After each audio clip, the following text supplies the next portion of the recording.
All right, everybody, welcome back to another episode of Stories from a Mountain Town.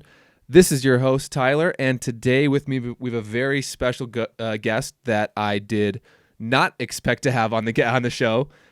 Today with me is Riley Tufte. Riley, welcome to the show. Thank you. Thanks for having me. Of course. Riley, can you tell the nice people who you are and what you do, and I guess like how we even know each other? Yeah, for sure. I'll fix that. Take the headset off. Okay. We got technical difficulties already. We're 7 seconds in. Yep. No, yeah, I'm Riley Tufte. I grew up in Blaine, Minnesota. Grew up playing hockey, and my hatreds towards Centennial, where Tyler is from, still continues. Beating up on those guys every year. But yeah, because how old are you? 22 years old.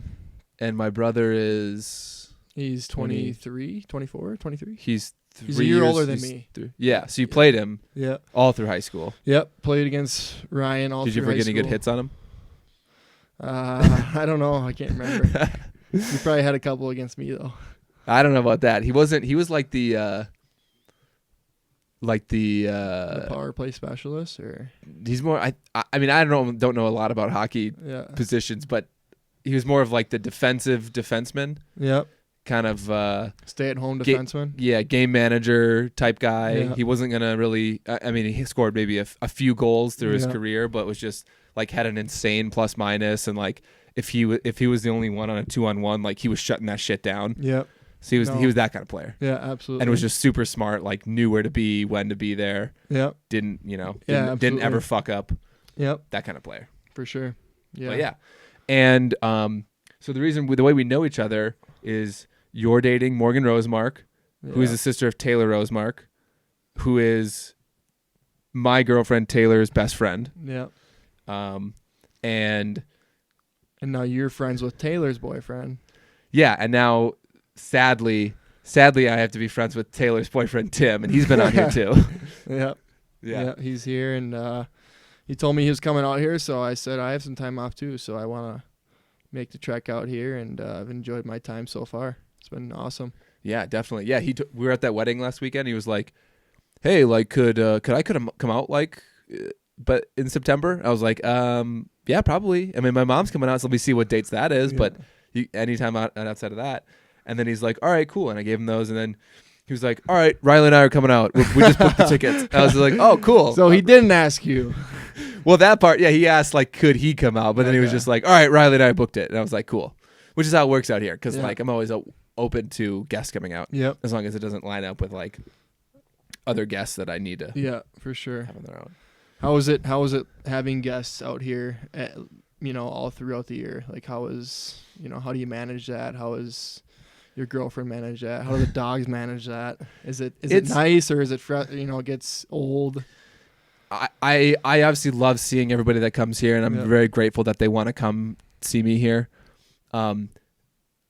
When anybody that's in my family on my dad's side comes out, it's a lot less pressure because they've been here a ton of times. Like, they almost know it almost as much as I do. Yep. So I don't have to like be a tour guide for them. For sure. And now with Tim coming out, and he knows his way around a little bit now too. So like I don't have to be like a tour guide. Mm-hmm. It's the guests where I have to be a tour guide, which just has a little bit more pressure behind it. Yeah. You always need to be doing something. And making sure that I'm getting them to see all the stuff, the Jackson stuff. That's kind of the key parts of being here. Yep. So those happen regularly, and now that I've been here for over a year and a half, most of the people that would come here have. Yep. So I've kind of been through that first wave of getting everybody to see the stuff. For sure. And now it'll be everyone's, it's Tim's second time, or actually Tim's third time. Yep. My family's out here all the time. My mom is coming next week, so it'll be her and my stepdad's second time out here. Nice. So kind of like now we can get into some of the deeper stuff of Jackson that like I know and appreciate as a local, and you wouldn't really, it's a little bit deeper than your first time here. For sure. But yeah. Awesome. Tell the people what we've done out here. Yeah, we've done a lot. We've done a bit of hiking. We went golfing. We hiked Ski Lake. Ski Lake's what it was called, right? Yeah, the Ski That was Lake hike is up on Teton Pass. Yep, very gorgeous. It's funny because I do a lot of training for hockey, and when we were hiking up the mountain, I was kind of feeling that same, intense training, which I wasn't expecting because all you're doing is walking, basically uphill, but you can't. It's a good workout, really good workout, and I'm happy that we got to do that and see that lake and do that hike, and saw some cool animals, saw some big bulls. And did you say that you still play hockey and who you play for? No, I didn't. Tell the folks so about that. I play professional hockey. I was drafted back in 2016 out of high school by the Dallas Stars, and now I played 3 years at University of Minnesota Duluth.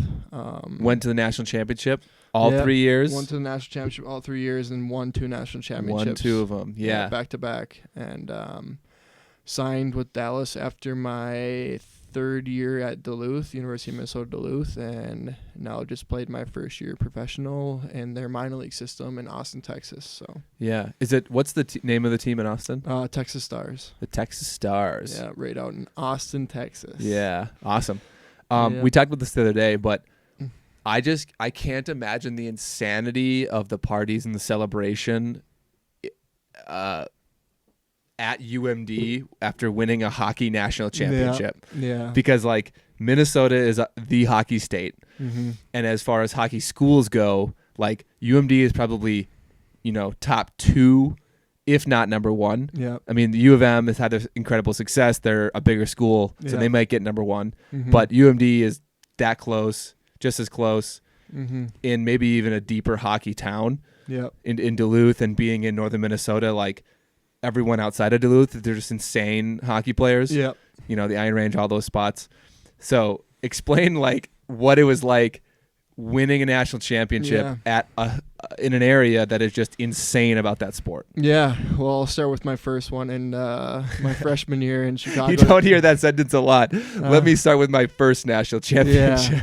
Well, the first one I went to, not the one that I won though, was in Chicago. Played at the Blackhawks Arena. Sick. We lost in the national championship game to Denver that year, and Denver kind of had our number that year. I think we beat them once, and they beat us like 3 times. But they were a great team too. A lot of big names on that team, and just crazy. Losing that national championship game and then going into the next season, thinking how hard it was to get to that national championship game, and just crazy. Never thought I'd get back, and then it shows a lot of fortitude in the whole team to be like, to get there, feel the disappointment, and then just get there the next 2 years as well. Exactly. And our regional was actually out in Sioux Falls, South Dakota. And we played, there was St. Cloud there, Mankato, Air Force, 3 really good teams, and then us, so 4. Yeah. And we ended up winning that regional. So the national championship that year was in St. Paul. Yeah, that's insane. It's basically right in our backyard. At the X? At the XL. Yeah. And we were the only Minnesota team there. So, you can imagine however many fans, 18,000 fans, screaming UMD, and that's nuts. Just standing at the national anthem with the whole, stadium packed with whole arena packed with UMD fans. So yeah, it was pretty insane. And then when we won it, we had a good time after. We'll just keep it at that. Yeah. Did they do like a parade or anything for you back at school? Or how did they? No, we did like a. So we had it was kind of like a parade. It was like kind of like a homecoming thing at our arena. So like basically they packed the arena, and then we came out and they kind of like introduced us all. And at the Amsoil? Yep, at the Amsoil Arena. Yeah. So that was pretty cool. And then, we obviously had our ring ceremonies and stuff, which was unreal. Yeah. And then, my third year was in Buffalo, New York, and we ended up beating Cale Makar and the UMass Amherst. team. So yeah, it was pretty cool. And some of the people that might listen to this podcast are big Colorado Avalanche fans, and that's who Cale Makar plays for. So yeah, there could be my audience. I've obviously big audience here, some mountain towns, but then Minnesota too, like people that know me from growing up and social media and stuff. Yeah, a lot of audience there. Absolutely. And you'll hopefully you'll post like a story or something about of this, so then it'll be all of your fans coming. Gain some fans, gain some followers, yeah, for sure. That's awesome. And I wanted to say about the St. Paul game, like I think Minnesotans would be really good about supporting UMD because they're a Minnesota team. Even if they weren't UMD fans before that game, they'd come out just for the the event, the spectacle of that sort of game being there, and you guys being a Minnesota team. I bet that was insane. Yeah, crazy. I had a lot of people reach out to me, and even if there were other fans too, like how they wanted just a Minnesota team to come home with the national championship, because that's it's Minnesota and it's a state of hockey, so I think everybody had our back there, and maybe not the true Minnesota Golfer fans, but I think everybody wanted us to win, and wanted to see the state of hockey bring home a national championship. Definitely. Yeah, it kind of I'm not like a huge hockey fan, but it just irks me every year that the Wild don't have a Stanley Cup because it's like, this is the state of hockey. This is the state of hockey's professional team. Yeah. They should be like, they have as much support as anybody would have. Mm-hmm. They're kind of like, I don't want to say this because I don't like the Cowboys, but they're kind of like the Cowboys of hocky. Yeah, I know. They've had some tough years, even though they have this incredible following. Definitely being a Minnesota fan, I think it's, growing up, I should say, being, a Minnesota Wild fan. Mm-hmm. I think they went on a cup run. I can't even remember what it was, but it was, I know that they beat Colorado in Game 7 and then went to the second round. I think that's, that was the closest I've ever seen them get. But, it was frustrating watching them play, but now obviously it doesn't really matter. Yeah. That now that I play for. You're over with the Stars, which they are in the Stanley Cup Finals right now. In the Stanley Cup Final, yeah. And they won the other day, yesterday when we were watching that. Yep. Yeah. Won Game 1, so they got 3 more to go. Yeah. And they're Stanley Cup champion, so. Awesome. Yeah. And then next year they'll call you up, and then you'll win them one also. Yeah. That's the plan. Yeah. Awesome. Well, we haven't. So we've been drinking plenty of Snake River Brewing's beers. We haven't been there yet. We need to bring you there tomorrow. Yep. Should we break into a couple of these? Yeah. Let's try them out. So these are the Jenny Lake Lager, which the podcast knows full well is one of my favorites. And you've had some of these, the Jenny Lake Lagers, right? Yes, I think so. I think isn't there 2 flavors or something? We've had mostly their Jenny Lake Lager, Snake River Pale Ale, and then a couple Pacos IPAs. All right, those are the main. So, you got a key? We gonna shotgun them or? I don't have a key. I'm kidding. Good thought though. So thanks as always to Snake River Brewing for the beers. They're delicious. Very good. Yeah. Very tasty. So I cut you off when you were explaining what we've done so far. So we hiked Ski Lake. Hiked Ski Lake. We went. We've seen an insane amount of moose lately. Yes, insane. Actually, we were just right out in the backyard. Yeah. We were. Yeah, what did we do? We got home from golfing. That's another thing we did. We went and golfed in the links, right? Yeah, the links at Teton Peaks. Yeah. So we golfed at, brought the dogs. My audience knows full well about them. Go check them out if you're in town. Still in beautiful shape. The fall colors were insane out there, right? Yeah, gorgeous. You could see everything. Like the fairways and the greens were super dark green, and then it's like prairie grass and prairie bushes. They were all starting to turn yellows and oranges and fall colors, and that was really cool to see. Yeah, I'm just happy I didn't lose too many balls. And I know. I think I maybe only lost like 3 or something. I had a round there like 3 weeks ago. I shouldn't even be saying this, but like knock on wood, I lost like a dozen. I don't know if you could tell from my my ball flight the other day, but I usually hit like fades or slices as my miss. Like my entire golf career is that. Out of nowhere, it was like duck hook. I was just like, what is going on? I don't know how to fix this because I've only ever trained Yeah. myself to try to fix a slice. Yeah. I had no clue how to fix a hook, Mm-hmm. and I just I couldn't even go like three shots in a row without losing a ball. Yeah. It was that brutal, Jeez. and I was just like, Hey, we all have those days. I know. I've I was been like there. literally like, should I just cut it? Like, should I just not play the full 18? Just get me out of here, so I don't have to lose Sometimes so you need many to have balls. those days, or I maybe know. go in the clubhouse and get a brat or something, and kind of refresh the mind. It's all a mental game. Just with anything you do, I think it's all mental. Yeah. What's the saying? Like, there's some golf saying that's like the most important distance is the 6 inches between your ears or something in golf. Something like that. Might be. I don't know. Yeah. Have you ever played at a course like that with like wide open, like linksy with the mountains around? No, I've never played. I've never brought my golf clubs anywhere out of Minnesota. So, or actually, yeah, Texas, but no mountains or anything. Can we talk about what's going on with that second 7-iron you have in your bag? Oh yeah. So Why is that in I'm there? not even sure if I want this on the podcast right now because we were in Texas and I have this 7-iron that says Top Golf on there in my bag, and so I brought my golf bag, Top Golf. Try to straighten out my swing. Didn't go very well, and so I think I pulled out the golf clubs from Top Golf, and accidentally put it in my bag, and I got home and I'm like, why do I have 2 7-irons?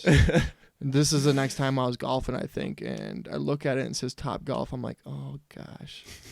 I took the top So Top Golf. So I took it, and so I use that club as if I'm really mad, I'm gonna throw it. If I want to do the old putter throw, the 7-iron throw, so I'm gonna use it as that. But I have been using it as my weed whacker, trying to find all the balls I lose. So that's what I keep it around for. Dude, this is so funny. When you were gone, we were just like swinging the clubs, like talking golf, and Tim just pulls the club from your bag, and he was like, why does he have inconsistent grips? Like, why is this grip different than the other one? And he was like looking at the grooves on it, and I looked at the back. I was like, bro, what? This is a Top Golf club. And we're like, wait a minute, and we were like, wait, this is the only one that's not an M6. What the fuck is going on with this? Yeah. I know. So we just fucking died laughing. Yeah, when we maybe realized. that's what I need to get rid of to make the golf game a little better. Yeah, you were hitting absolute bombs out there with Yeah. the altitude. Like, your driver was being mashed, and then you went over the green a handful of times. Yeah. Which were you adjusting for the altitude? I didn't really say that. Know what? I don't think I was. No, not like I'd hit my 140 club on a 140 shot, and it would go 160, like 150. Yeah. So, For someone like you that just has some real power, like that's pretty standard. yeah. Like I usually correct like 10, 15 yards. Yeah, I see. I didn't put that into play, so that's probably why I lost the game. Is that, and I will give myself a little pat in the back. I turned it around at the end. Those You last did. few holes. The back nine, you turn it around. Yeah. Those last, like, after we passed the clubhouse to go back, Yeah. those let's see, 1, 2, 3, 4. Those 5 holes are my favorite on the course. Just the way they're set up and the way you can kind of attack them, even regardless of what your game is doing that day. Yeah. So I always play well on those. Mhm. Except for actually 18 is pretty tough for me, but Yeah, you've played the course. This was your home course, and Mhm. now you got to come to Minnesota, and we'll play my home course. what's your home course? My home course, TPC Twin Cities. You ever heard of it? I've actually played it twice in one day. Yeah. Yeah, a friend of, do you know Tyler Yeah. Jokinen? Yes. His friend Cole Westerland, Okay. who owns his family owns Gale's Auto Body Sure. on 65 by the Super Rink by Yep. the Chipotle there. Uh-huh. Shout out Gale's Auto Body. Gale's Auto Body. Yeah. What Check do they them do? They're like a collision center. If anybody needs any dents, scratches, fixes, Yeah. call up Tyler Jokinen. I can give you his number. Call Cole Westerland. I can give you their numbers. But yeah, he used to be a member there and got us out there. It's Sure. I don't like the amount of water you have to hit over. And even though I love Arnold Palmer as like Mhm. what he's done for the game, I Yeah. don't think I'm a fan of his courses. Yeah. I've played a handful and It's I don't just like them. it's a skill game, It's something that you probably don't have. I'm kidding. It says Rock Hands Tufte over there. Yeah. Yeah, wasn't very good on the golf course yesterday, but But yeah, definitely. I'd love to come out there. yeah. Um, I don't. That's not really my home course. I've only played it a handful of times, but okay. I usually like to play like Majestic Oaks or Victory Links, right Yeah. in Blaine there. So Yeah. I never played Victory. I played Majestic. great course. I don't know. I think I played Majestic's Executive Yep. once. And then, like, do they have 3 courses? Yeah. So they have Executive, they have the Signature, and then they have Crossroads. I don't know which one I played the other Yeah. one, but I played one of the full ones. Okay. Randomly was on my own. I was totally lost out there. Yeah. Yeah. Good course. Yeah. Yeah, so we, like I said before, we've seen a ton of moose. Talk about what you were thinking when the first night when we were biking and that big ass bull came around the corner. Yeah. I mean, I didn't really know what to. I mean, we had both the dogs with us, so I know that was maybe going to be a problem. But I thought we could just bike right past. But tell me this: if we wouldn't have had the dogs with us, would we have biked past? Yeah. Yeah. I mean, even with them, we could have. We were only going to go a little bit farther anyways. Yeah. We could have still gone past him. He was just so big that we wanted He was to stop huge. and Yeah, look. he was big bull. I've never seen anything like that. I mean, I've seen moose, but not big moose like that. Yeah, his paddles were like the size of my freaking torso. Yeah, they were huge. Yeah. So no, that was really cool to see. I think part of the reason why I came out here was see cool animals like that, and which is awesome to see because you don't see that in Minnesota every day. So Yeah, you can see them sometimes. They're moving down into Duluth now. Yeah, The moose population is healthier up there now. yeah, but I don't think you've ever seen one in Minnesota. No, they're a lot more rare. Yeah. I mean, obviously, because we've seen at least one every single day. Every you've single been day, here. yep. Yeah. Definitely. And then moving on to the next day after golfing, we did We did was we did the hot springs after we hiked at Jenny it was Ski Lake. Is that where we went? So Ski Lake, and then Yeah. we came back and we hit up the hot springs, yeah. correct? Yeah, we went to Stillworks too. Stillworks, and then we went to the hot springs. Yeah, we can't yeah. forget about the Stillworks. Cannot forget about Steelworks. We show up there just to get some sloshies on the way down to the hot springs, and it's a catastrophe. Right when we get there, one of their grain bags had broken open, and it was it was like on the bottom, so it was some stuff had fallen over, and it was leaning on some equipment. So Chaz was, kind of freaking out trying to get that cleaned up and put back together. And I just told him, like, hey, if you need some hands, like we got muscle, like we'll jump right in, and we did. Like we got it hammered out in probably 30 minutes. Yeah, like they spilled. I don't know how many pounds of grain that was, but it's a fucking lot. Yeah. That just like spilled out, and we were just helping them shovel it up, clean it up, with moving the bags around, all the stuff. And then Chaz was just super grateful and just gave you 4 bottles. Yeah. And then like we got a few free sloshies, and got to show you guys around. I thought that was really cool. Yeah. Yeah, so cool. I thought that place was awesome. Just the setup and stuff in there was super cool, and Yeah. highly recommend people if they're ever out in Jackson Hole, Wyoming, to hit up Stillworks. Yeah, Jackson Hole Steelworks. Yep. South of town, near the bird. And they're really cool. I don't know if I explained this to you. So they do everything in that building. Yeah. They get corn and wheat from Wyoming farmers in right there. They mill it. I mean, you can see it right out in front of their building too. There's they do the entire process. And that's just special to note because so many of these like pop-up liquor brands, they all come from the same source in like Indiana. It's just like some big manufacturing plant of spirits. And then they just, an athlete or an actor or somebody just puts like, $500,000 into it, and it's just like a little investment. They get a label on it, some marketing, and they slap it out there, and they get it out there, and they call it so-and-so's spirit. When it's like there's no heart into it. There's not, Chaz. You met Chaz. There's another owner named Travis who's out hunting. They started that out of a passion for like wanted to make good spirits because they didn't like what they was out there. Absolutely. And, and wanting to do their own thing, their own business. And so there's that passion you see in everything that they do and their whole building. Mm-hmm. And that was pretty clear. Like the owner was there shoveling with us, you know. There's not a lot of businesses where that happens. Absolutely, yeah. It's it tells a lot about the business on just from being there for 30 minutes. Yeah, definitely. When he was there, but we stayed there for a few extra hours. Yeah. Had a good time. For sure. So. And then we went down to the hot springs. Yeah. What'd you think of those? Yeah, it wasn't what I was expecting, honestly. I thought, what were you expecting? I don't know. I thought, maybe the hot spring, I didn't think it was going to be that hot. Like I went down there and it was along the river. Yeah. And there's 2 like pools right when you walk down there, like hot tub looking pools. Mm-hmm. And you hop in there and it's like, holy shit. You gotta kind of ease into it just like a hot tub would be. But they were hot and really enjoyed it. Yeah. Very cool, like teal color and like teal, kind of like a tealish, like Gatorade, like white Gatorade. It was like a milky Gatorade. Yeah, like kinda. A milky Gatorade type. Which sounds kind of gross if you're going to drink that. But there is the ice Gatorade, the white one. Yeah. If you mix that with a little bit of the blue one, that's what it looked like. Yeah, definitely. So.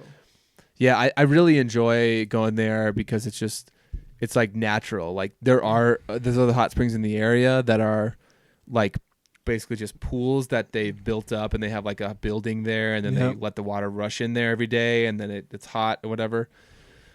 But I just like the natural aspect of it. You're basically just sitting on rocks or in like you said, pools. Like people just take these rocks and move them into little circular areas and then the spring water comes in from the ground, fills it up, and they can kind of mix it with river water depending on how hot or how cold you want it.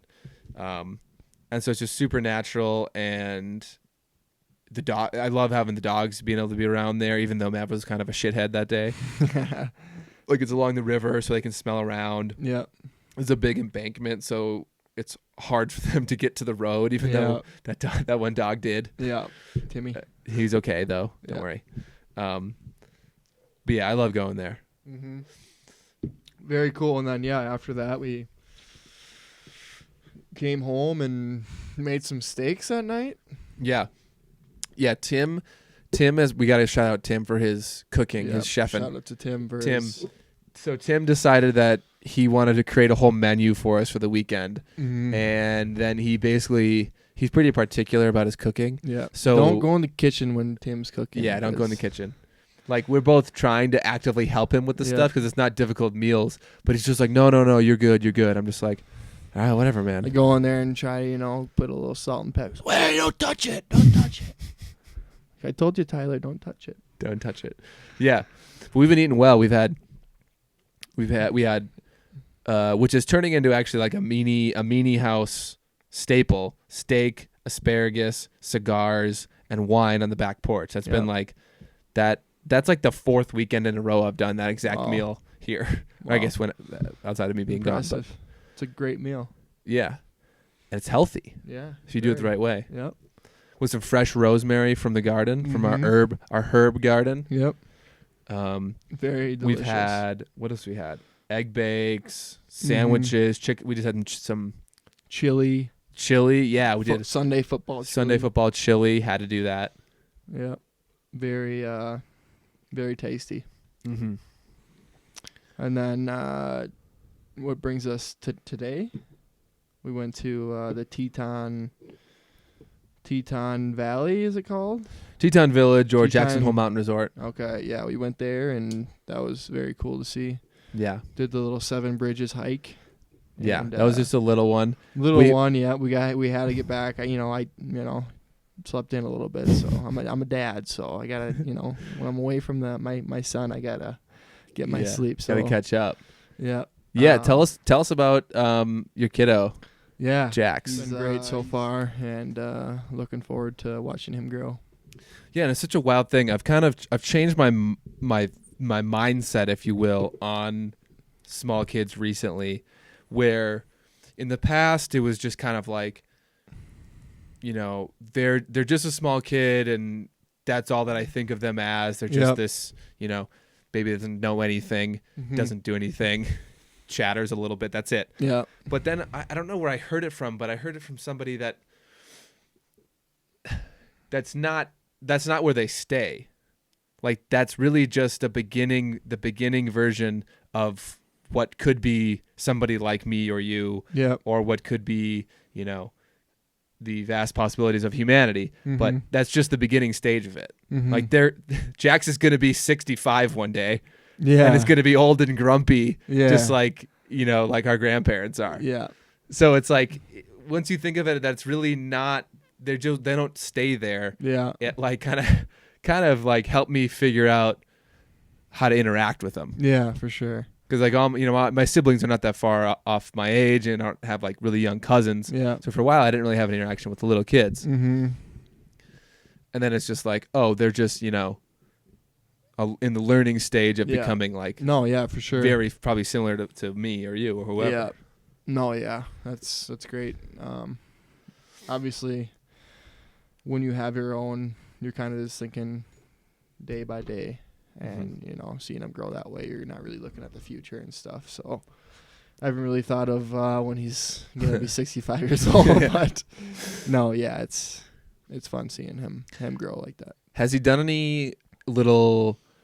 Does he have any characteristics or any little activities that he does where you see it and you're like, oh, that's Riley, or oh, that's Morgan, that's showing through? Have you noticed any of that yet?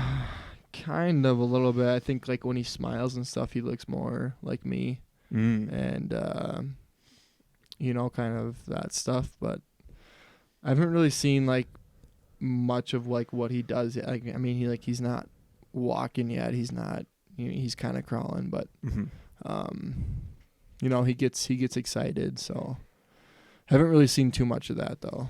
I think like when he's like, if he has like a straight face, he kind of looks more like Morgan. Yeah, we were talking about this the other day. I thought he has her eyes. Yeah. And then like her face shape. Yeah. Yeah, and then I think like when he smiles and stuff and does when he takes a slap shot, it'll be you. Does all the good stuff. He looks like, I don't know. Yeah. When he runs at age 1, it'll be you. Yeah.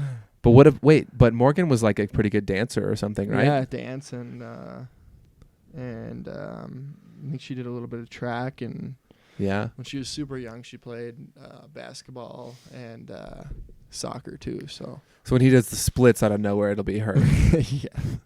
Yeah. Although I am pretty flexible for a big man. Really? Probably not as flexible as you, but I'm pretty flexible. Do you have like hip movements? Do you have stretching like in your workout routines? Like, is that a priority for your trainers? Sure. I think like having good hips when you're a hockey player is key. So I do a lot of hip movement stuff and a lot of like band work to like clamshells and stuff like that. And a couple hip stretches to kind of open up a little bit. And I mean, because there's a lot of movements that you do that you need to open up your hips and stuff. So I think that's really important. Yeah, there's kind of like this hidden space in your hips that you don't like. I wouldn't say that I'm feeling tight right now. Yeah. But if I like did, what's the thing? It's like a sumo stretch where you kind of just like catcher's squat and you just kind of stretch in your hips and stuff. Like if I did that and then I stood back up, I'd be like, oh, there's like way more room in here right now. Yeah. That's one of my favorite things to do. Yeah, for sure.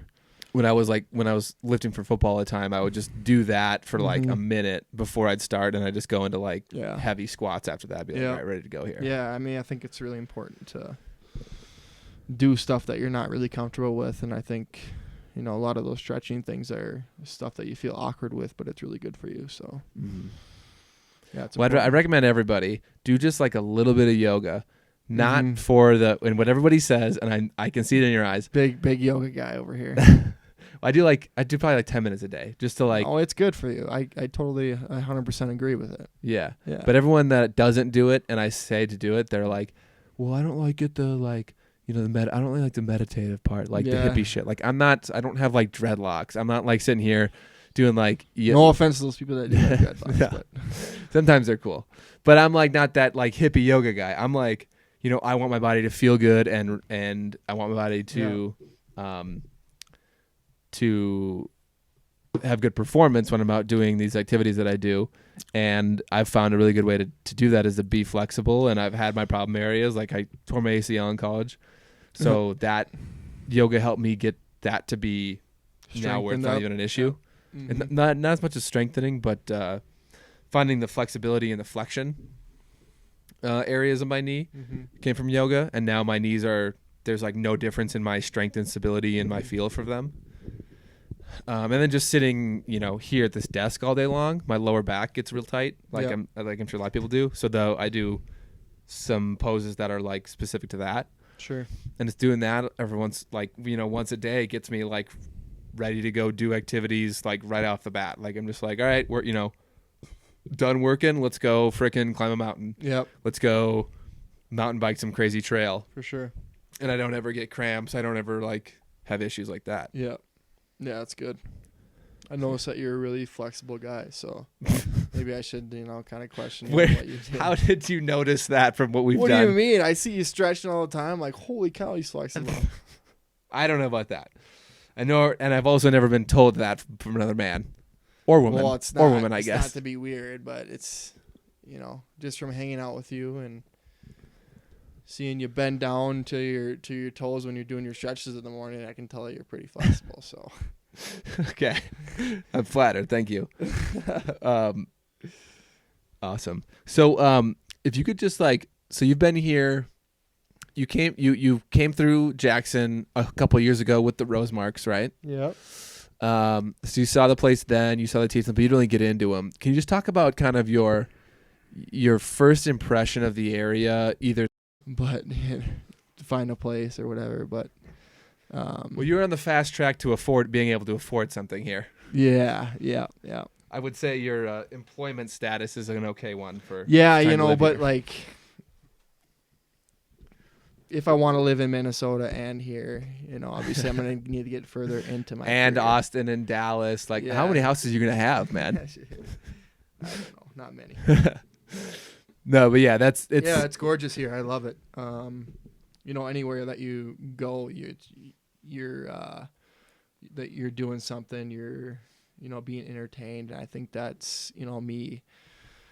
I think I grew up being entertained. I need to always be doing something. So I think this is an awesome place to be because you can go do whatever you want and you can not even do it all in a week, So I think there's, a lot of stuff to do with the mountains and the bike trails and the golf, the skiing, obviously winter snowboarding and stuff. So it's awesome to see that and, just kind of get that aspect of the mountains. So yeah, I feel the same way. Fishing, yeah, hunting, definitely do anything. Yeah, it's cool. Yeah, I talked about this before. My ADD brain never has an issue out here because there's always the next thing to do. There's always another activity to put attention on. Yeah, where I kind of felt like I couldn't focus as easily on things I needed to in Minnesota because I wasn't having that more intense thing to focus on. Yep. And I wasn't having those activities to just kick the crap out of my body and mind and make it really tired and make all those good workout endorphins happen where now I can run up any of the hills that we've been around and be fully exhausted. Yeah, for sure. Yeah, super cool. Yeah, I've really enjoyed my time here so far. So awesome. I'm glad. Thank you for being the best tour guide. So you're welcome. Do you think you want to come out for some skiing or something? Yeah, if I can handle it. Have you skied before? I've skied before, yeah. I bet you'd be okay just because of being a really good skater. Yeah, I think I do pretty well with skiing. I'm not going through trees left and right, but I can turn and stuff and do all that. So you'd probably be the biggest guy on the mountain. Yeah, maybe on any given day. People probably think I'm Bigfoot up there. Yeah, I mean, even the days that I'm up there, I'm probably the tallest guy on the mountain. Everyone that's in the mountain sports community is 5'9". Yeah, and that's it.